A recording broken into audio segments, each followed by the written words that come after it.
Amigos, bienvenidos a Voz Ciudadana. Yo soy Jorge Álvarez, su conductora habitual Elsa Iturriaga se encuentra de vacaciones y volverá con ustedes en los próximos días. Hoy vamos a hablar de uno de los temas que se ha convertido en los más relevantes dentro de la agenda nacional, al punto que la propia presidenta del Parlamento, Ana María Solórzano, ha señalado que será el primero en la agenda cuando se reinicie el pleno en el mes de marzo. Estamos hablando, por supuesto, de la reforma electoral y precisamente hemos preparado una encuesta sobre este tema para conocer la opinión de los ciudadanos acerca de esta reforma electoral. Vamos a verlo.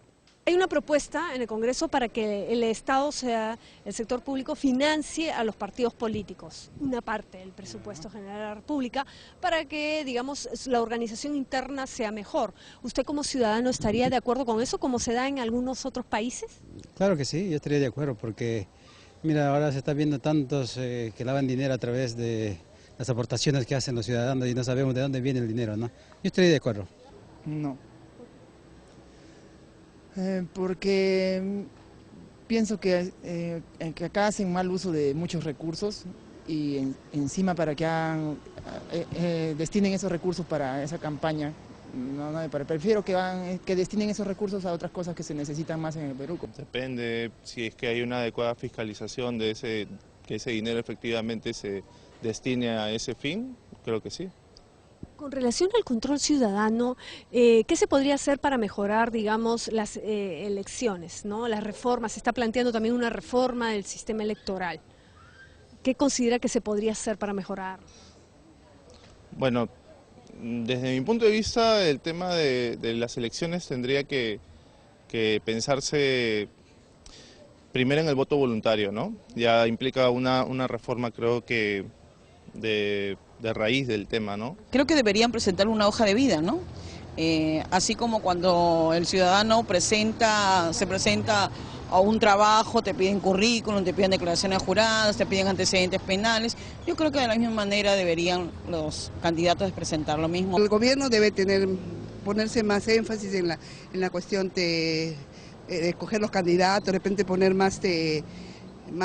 ¿cómo le puedo decir? Exigencias, ¿no? Por ejemplo, tiene que ser, por ejemplo, los congresistas a veces no tienen ni con la justa, a veces secundaria, ¿no? Yo pienso que debe ser profesionales, experiencia, todo eso debe exigirse más, ¿no? Para que pueda la gente votar por personas capacitadas, ¿no? Podrías mejorar en el sentido de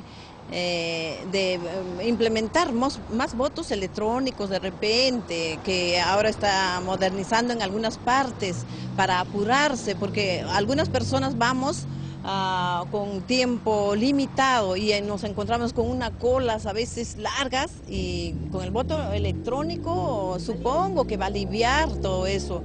Continuamos en Voz Ciudadana, hemos visto las opiniones de los ciudadanos sobre el importante tema de esta reforma electoral. Y para conocer con más detalle de qué se trata y qué involucran los cambios que se quiere hacer desde el Parlamento, vamos a conversar con dos especialistas en el tema. Nos acompaña en esta oportunidad Jessica Clavijo, que es especialista en reforma electoral de la Dirección Nacional de Fiscalización y Procesos Electorales del Jurado Nacional de Elecciones. Aquí, por supuesto, le damos las gracias y la bienvenida a Voz Ciudadana. Señora Clavijo, gracias por estar aquí. Gracias a ustedes más bien por invitarme y por permitirme en esta oportunidad hacer llegar a la ciudadanía información sobre este importante tema. Como tú bien lo has mencionado y hemos visto seguramente acá en las encuestas ciudadanas, la gente quiere saber qué implica esta reforma electoral. Mucho se habla o se ha hablado de reformas en la educación, en el transporte, y uno quiere saber cómo implica o cómo me va a afectar este tipo de cambios. La reforma electoral también tiene que ver con el ciudadano de pie.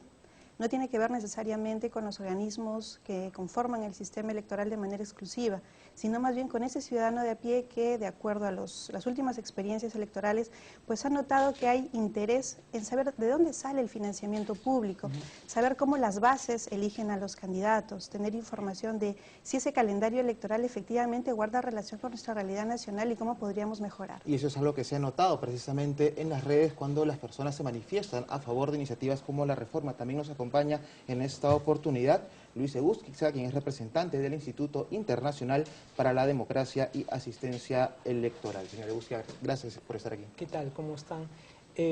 Igual, en la línea de lo que señala Jessica, hay una Hay unas reformas que son de naturaleza urgente, en la medida en que el proceso electoral próximo, el presidencial y el congresal está muy cerca, ¿no? Entonces, hay cosas determinadas decisiones que se tienen que tomar en esta legislatura que tienen que ver con aquello que señalaba Jessica, que es de interés de la gente, que es buscar que la política esté protegida de los dineros ilícitos, de intereses subalternos, tratar de limpiar un poco la política nacional, sobre todo en procesos electorales. Correcto. Si bien la gran mayoría de personas se ha mostrado a favor de esta iniciativa, hay un punto que sí es muy sensible y es el tema del financiamiento público de los partidos políticos. Parece que no todos están dispuestos a que con el erario público se financie a las organizaciones políticas. ¿Por qué sí es una buena idea que exista el financiamiento público? Yo creo que has dado en el clavo para iniciar esta conversación, porque hace pocas semanas se publicó una encuesta relacionada a qué opinaba la ciudadanía sobre el financiamiento público y alrededor del 50% no estaba a favor de que el Estado brinde recursos, dinero, a las organizaciones políticas. Esto probablemente habla de la desconfianza que tiene el ciudadano en quiénes son los partidos políticos. Tenemos 20 partidos políticos inscritos, 9 que están en vías de inscripción, y creo que mayor análisis podríamos tener aún si analizamos cuántos kits electorales se han vendido por la OMPE, ¿no? Pero también esta encuesta revelaba algo que nos podría hacer pensar en si la gente conoce realmente para qué sirve ese financiamiento. Cuando les preguntaron si sabían que el financiamiento público directo podía evitar que ingrese dinero oscuro, ilícito a los partidos políticos, si sabían esto, alrededor del 70% respondió que no. Entonces lo que falta probablemente es información, que sepan que la Oficina Nacional de Procesos Electorales se encarga de supervisar los fondos partidarios y que muchas veces hay información que, por decirlo de alguna manera, no cuadra. Que el Jurado Nacional de Elecciones hace lo posible por intervenir en la democracia interna, por ejemplo, y que es importante saber cómo se financian esas campañas. Entonces, el financiamiento público directo lo que va a hacer es fortalecer a nuestros partidos políticos. Creo que ese clamor ciudadano de tener partidos políticos que representen realmente la voluntad popular podría haberse favorecido con el financiamiento público directo. Y que también pasa por un punto que es muy importante, que es mejorar la supervisión de estos fondos y también obligar a que las declaraciones patrimoniales de los candidatos sean públicas y que cada vez que participan de una contienda electoral pues se encuentren precisamente en la obligación de ponerla al alcance de todos. Así es, el financiamiento es un tema especialmente sensible, ¿no es cierto? Hay muy pocas personas que estarían de acuerdo en que plata pública vaya a los partidos políticos, pero eso tiene también que ver con que los ciudadanos desconfían, ¿no es cierto? Y la desconfianza no es gratuita.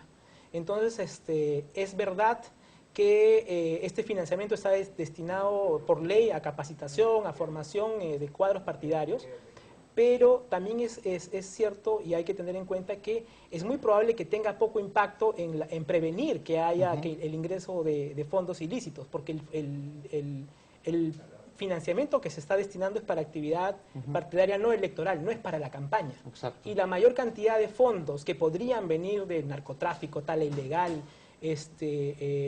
tratamiento de trata de personas, etcétera, es requerido en la época electoral, época en que alianzas y partidos buscan ingentes cantidades de dinero para financiar su campaña en medios. Para que quede claro, el financiamiento público de los partidos políticos no implica necesariamente que es el único financiamiento que van a recibir de ninguna manera. De ninguna manera. Por supuesto.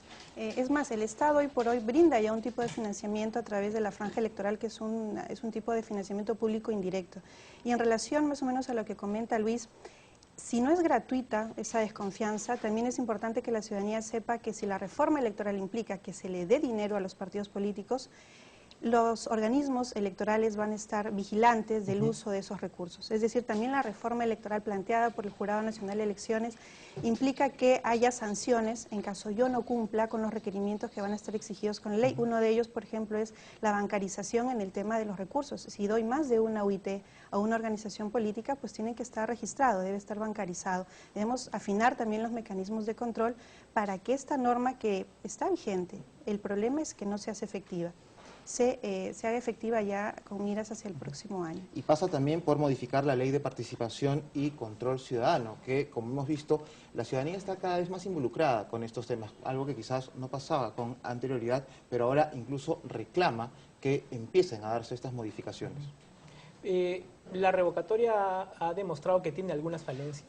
el Jurado Nacional de Elecciones, la Oficina Nacional de Procesos Electorales, el Registro Nacional, han trabajado una reforma, han consensuado unas medidas bastante positivas que hacen que no sea usada, básicamente la revocatoria no sea usada como un mecanismo de perdedores de la elección para, digamos, sacar del lugar al ganador, no sea una especie de venganza, ¿no?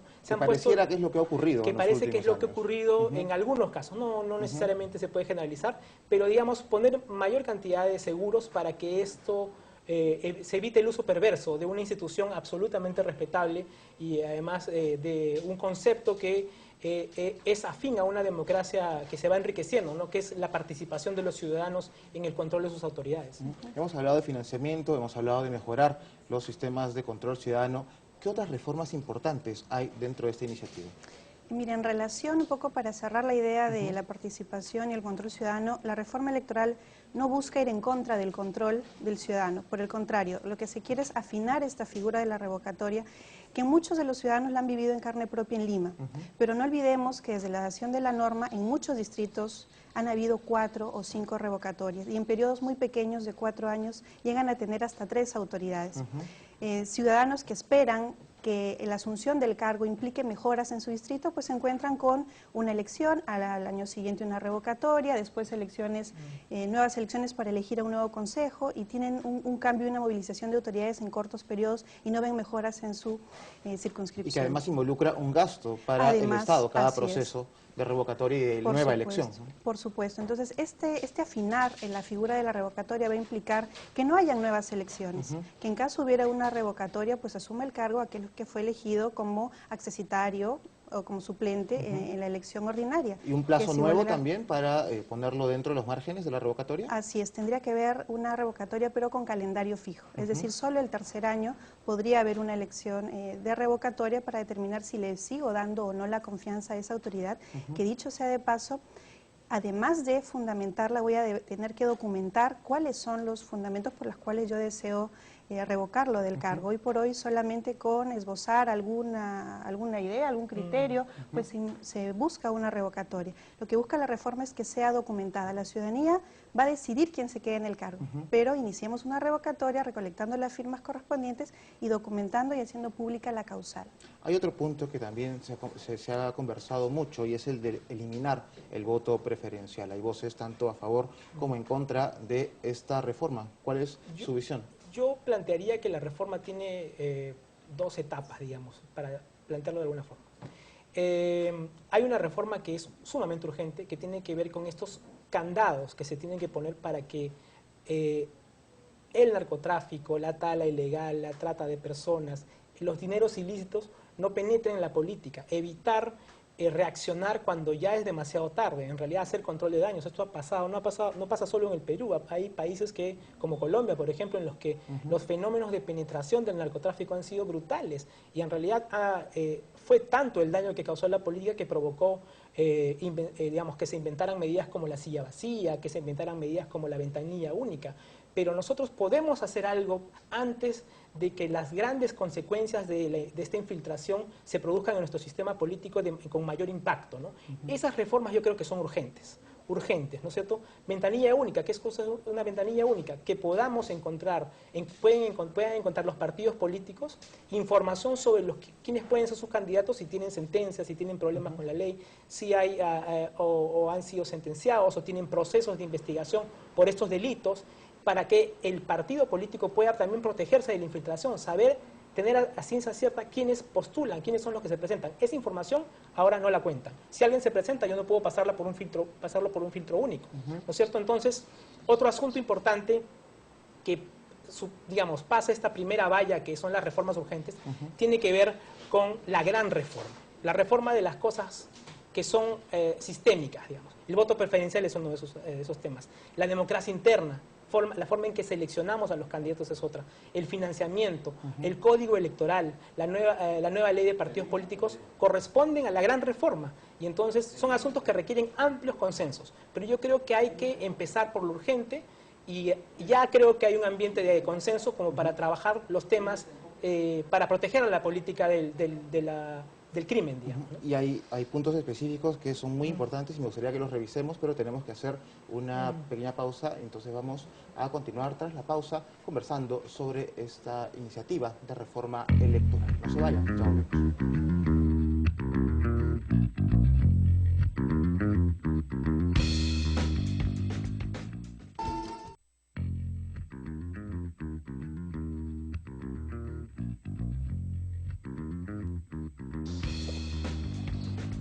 Continuamos con Voz Ciudadana y estamos hablando sobre la reforma electoral y estamos conversando con Jessica Clavijo, especialista en reforma electoral de la Dirección Nacional de Fiscalización y Procesos Electorales del Jurado Nacional de Elecciones, y con Luis Egusquiza, representante del Instituto Internacional para la Democracia y Asistencia Electoral. Y uno de los temas también muy importantes dentro de esto es la transparencia en las elecciones internas de los partidos políticos. Se ha propuesto que sea la OMPE quien se encargue de organizar estas elecciones. ¿Qué tan viable es esto? Bueno, realmente lo que se propone es que los 3 organismos que conforman el sistema electoral participen. RENIEC a través de los padrones electorales, que es un tema sensible. OMPE organizando, con toda la experiencia logística que tiene, que organiza los procesos electorales, y el Jurado Nacional de Elecciones en su rol fiscalizador participaría también en esta etapa de democracia interna. Es importante que la ciudadanía sepa cuán serio es la organización política al momento de elegir a sus cuadros, a sus mejores cuadros, para optar a algún cargo público. Hoy por hoy tenemos 3 modalidades de elección. La reforma electoral espera que se apruebe una única modalidad de elección, que es la de un militante, un voto. Es decir, que las bases sean las que elijan efectivamente quiénes serán esos nuevos rostros que podrán ser la oferta electoral para la ciudadanía. Se mencionó hace un momento que la reforma es urgente.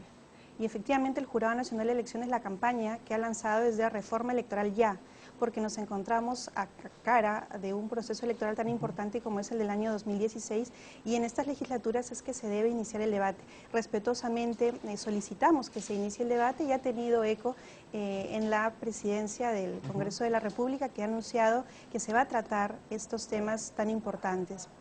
Que es en la primera reunión del Pleno del reinicio de la legislatura donde se va a tocar precisamente este tema, que demuestra que el Congreso también escucha el clamor popular que en este momento demanda que se hagan algunos ajustes en la reforma electoral. Y precisamente hablando de medidas preventivas, hay un punto importante que es el impedimento de postular para los sentenciados por delitos dolosos.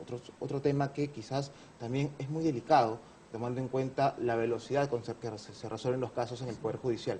Pero lo que es importante es tener en cuenta que podemos decir silla vacía, podemos decir impedimentos, podemos decir ventanilla única, pero no deben ser percibidos como medidas aisladas. Son un conjunto de medidas. O sea, no es que el impedimento va a ir solo, no es que la ventanilla única va a ir solo, son cosas que conversan además, ¿no? Hay que también tratar de hacerlas lo más coherentes.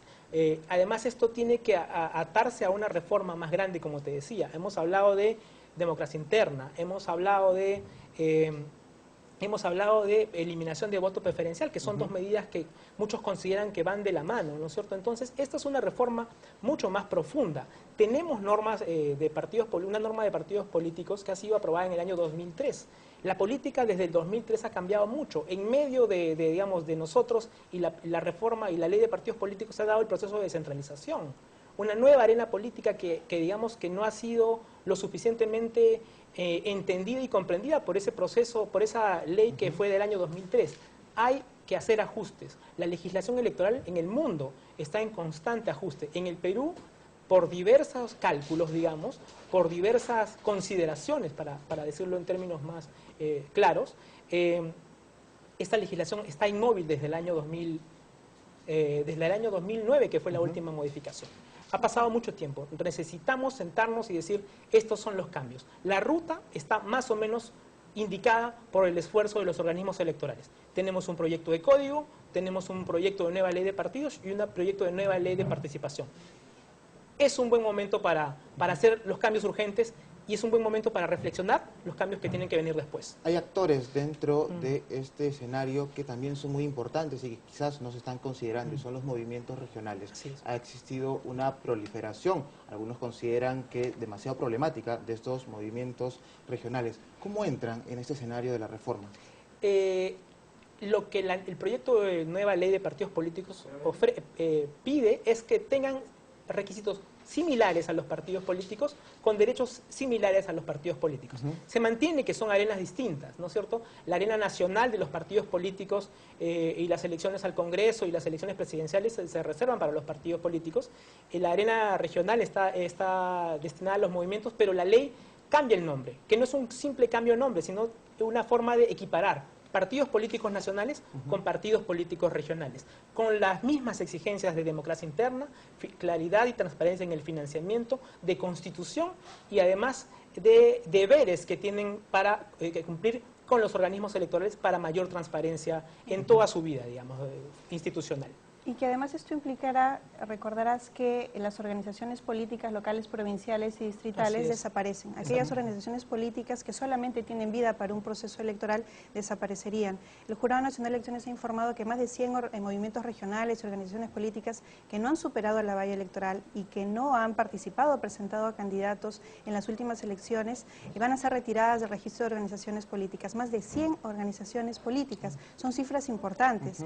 Entonces es importante también reconocer que estos nuevos partidos regionales tendrían incluso la posibilidad de fusionarse y formar partidos nacionales más sólidos. La idea es fortalecer a los partidos políticos que además tengan representatividad, que tengan presencia a nivel nacional. Los comités partidarios solo en un 20% funcionan. Es decir, funcionan solo en el momento de la inscripción o están constituidos al momento de la constitución. ¿Subir la valla sería una buena forma de empezar a controlar esta proliferación? Hay en el proyecto un mecanismo que se incrementa, digamos.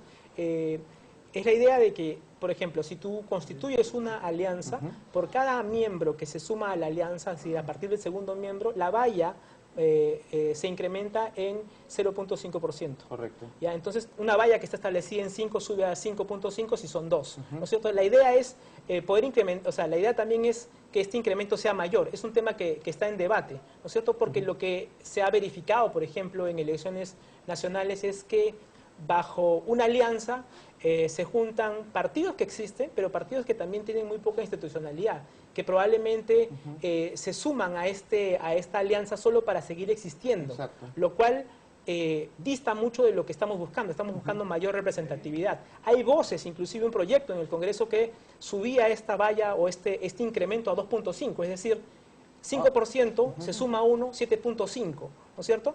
Creemos que la cosa podría ir por el medio, quizás estableciendo este incremento en 1%, ¿no? Pero están estas ideas debatiéndose entre los organismos electorales, estas ideas están en estas instituciones y tienen que un poco salir de las instituciones y pasar al Congreso, pasar al debate público, porque son temas que sí van a tocar a la ciudadanía, ¿no es cierto? Y hay un punto que quizás tampoco se ha conversado mucho dentro de la reforma, pero parece vital, y es la alternancia de género. Actualmente existen las cuotas de género, pero quizás están siendo mal entendidas o mal aplicadas por algunos movimientos regionales y también por partidos políticos. ¿Cómo se va a empoderar a la mujer con esta reforma? Lo que se busca es que efectivamente dentro de una lista no sean los últimos espacios los que estén asignados solo por cumplir con la formalidad de ese 30%. ¿Qué es lo que viene ocurriendo en la mayoría de casos? ¿Qué es lo que viene ocurriendo lamentablemente? Incluso en las cabezas de lista tampoco son en su mayoría mujeres, ¿no?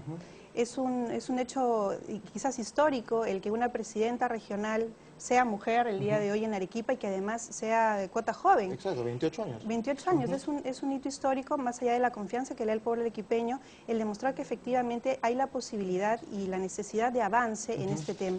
La reforma electoral también invita al debate de la alternancia y que se respeten estos espacios para que pueda haber una real representación de las mujeres. Hablabas hace algún momento sobre los actores electorales, pero no hay que olvidar de uno muy importante, que es el ciudadano. El ciudadano, si bien es cierto, espera que el Congreso apruebe normas, debata y llegue a buen término toda esta discusión que se dará a partir del 5 de marzo, no debe olvidar que son ellos los que tienen la responsabilidad el día de las urnas de elegir a sus autoridades, lo que implica además que se informen. Y para eso hay una herramienta muy importante que es la declaración jurada de vida.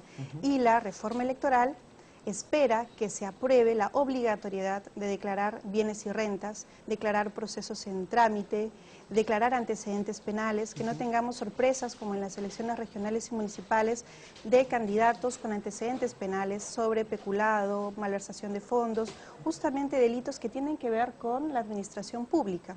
Entonces es importante que el ciudadano también reconozca que en ellos está la responsabilidad de elegir a sus autoridades. Has citado una palabra que creo que es vital dentro de este debate y es responsabilidad, tanto de los ciudadanos como de los partidos políticos a la hora de hacer su oferta de candidatos para que todos votemos por ella. Precisamente hay un plazo que se cumple ahora, el 16 de marzo. Hoy por hoy, si bien estamos con la reforma electoral en marcha, también tenemos un proceso electoral de elecciones municipales complementarias para 29 distritos que no pudieron tener autoridades proclamadas en las elecciones del año pasado, 29 distritos y 2 provincias.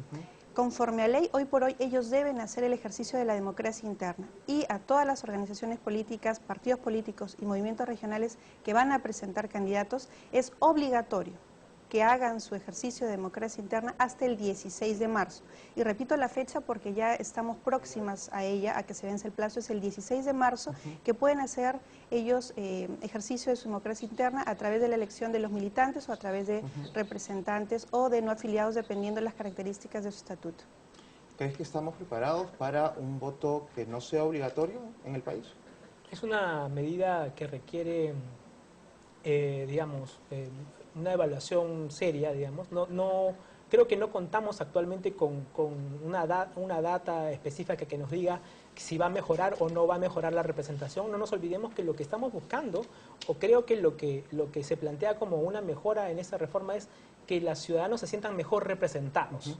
Que el voto sea voluntario me parece a mí que es aceptable, que es una medida interesante, ¿no?